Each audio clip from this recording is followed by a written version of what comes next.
Thought you would too. Given who your father was, I knew he knew how to solve a problem before it became a problem.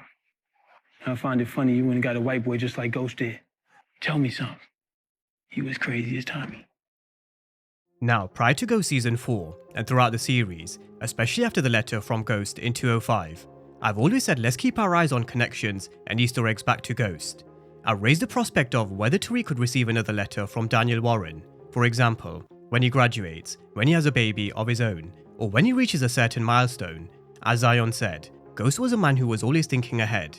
He knew how to solve a problem before it became a problem. So, in this breakdown, we are going to be running through who Zion is as a character, his connection to Ghost and Tommy, how he could impact Tariq, Braden, and also Kane, because we will be seeing Kane at Zion's fight club at some point in the near future.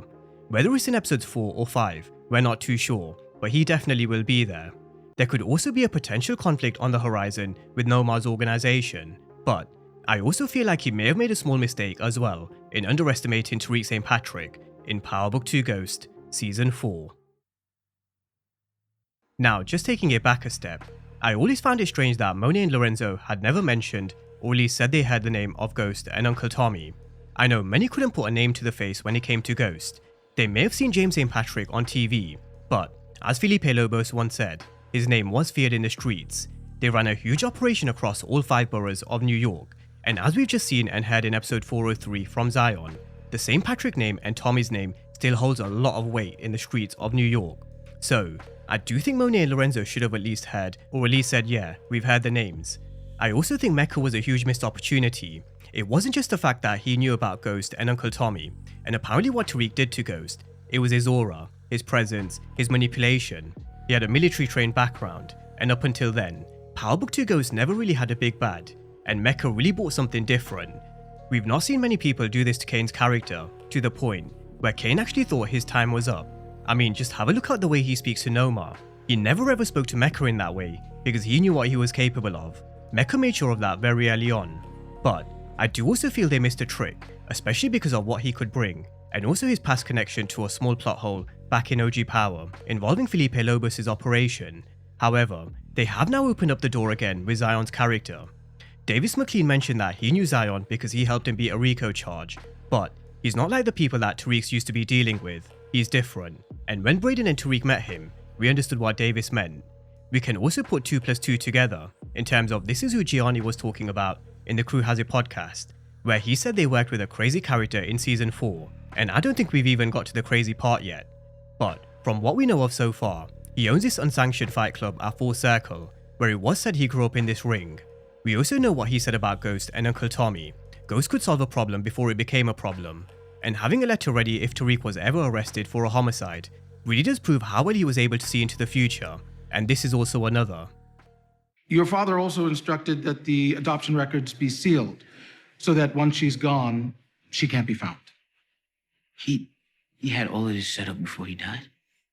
Ghost knew for whatever reason, if there wasn't a carer available for Yasmin, she'd be adopted, her last name would be changed, and where she would live a life without the attachment to the St. Patrick name. Because as we all know, and as we just went through, the St. Patrick name still holds a lot of weight in the streets. But going into Season 4, I was always expecting Tariq to learn more about his father, whether it be through his journey, learning about what Ghost went through, another letter, or maybe through characters that he meets who knew who his father was. But just in regards to what he said about Tommy, it echoes something which Ghost once told Sean.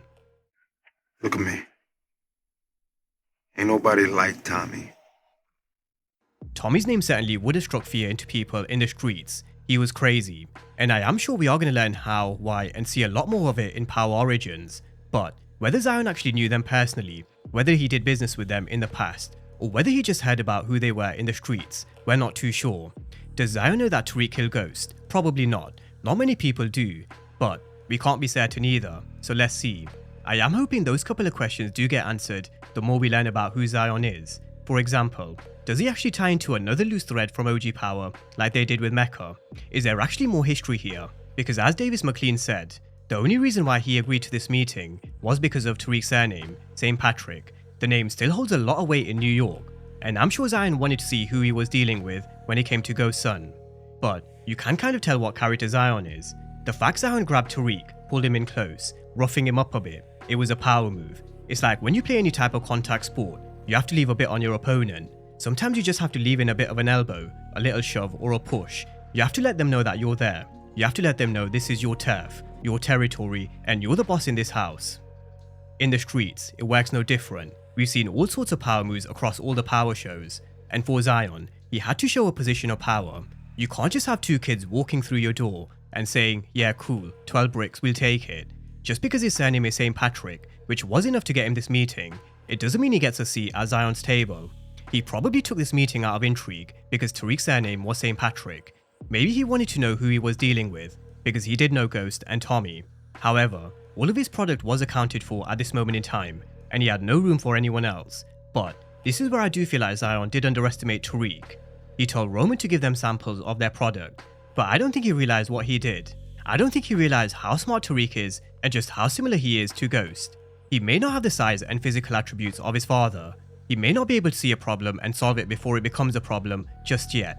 But we all know what he's capable of. What he lacks in muscle, he certainly makes up for it with brains. And this is what Michael Rainey Jr. said on Tariq's internal struggle not to become like Ghost. You get to see Tariq's literal battle every day, from him just literally becoming like Ghost, but he doesn't even realize. We're diving into that this season, and you'll see challenges that he faces because he's kind of in denial. Tariq really doesn't think he's like Ghost, but the world knows. That definitely will be brought to the forefront a lot more in season 4. And I do feel like Tariq did bring out his inner Ghost and a little bit of his inner Kane. With the way he manipulated Effie, it reminded me of when Ghost and Tommy had to shift a hell of a lot of weight for Felipe Lobos. They needed the Serbs on board, but they needed to force their hand. In essence, Tariq had to do something similar. He had to create an opening to get in with Zion, and the way he did so really was clever. He manipulated Effie into believing someone was dealing at Stansfield. Kane traced this back to Roman. His product went up in flames, and now he was in handcuffs. Tariq played the perfect chess move, and that's why I did think Zion did underestimate him a little. However, the reason why it was a really clever chess move, because Kane bet on the information that Roman was selling at Stansfield. Bro, who is Stanfield? Just tell me when and where Roman's next re-up is. I'll handle this shit myself. Kane took this information from Bird and took out one of Zion's biggest earners in Roman Price, and I don't think Zion will be too happy about that. So, it did open up a spot for Tariq, but I wouldn't be surprised if this also causes a problem for Nomar and Kane with Zion. After all, we are going to see Kane in the ring at this fight club at some point soon, but Nomar specifically told Kane to get rid of Roman quietly, and that's not what Kane did. In fact, he made a hell of a lot of noise, and now Carter's got Roman, so who knows what Roman's about to say when he gets questioned, because you can guarantee Carter's not going to go easy. We also have to consider and wonder, how and why will Kane find himself inside the ring of Zion's fight club? Zion seems like he's someone who commands respect beyond fear, and as a leader of this organization, just like Milan did back in Power when Ghost and Tommy hit their shipment, I'm pretty sure Zion won't let this go unanswered. So, Kane burning down Roman's product will definitely be a problem, and who knows, is that the reason why Kane finds himself in this cage fight? A fight which Kane does seem like he is on top, which also does seem like it is against Zion, and that's the reason I raised the point about Mecca. Power do have a habit of introducing these big tough characters, only to tear them down pretty much straight away.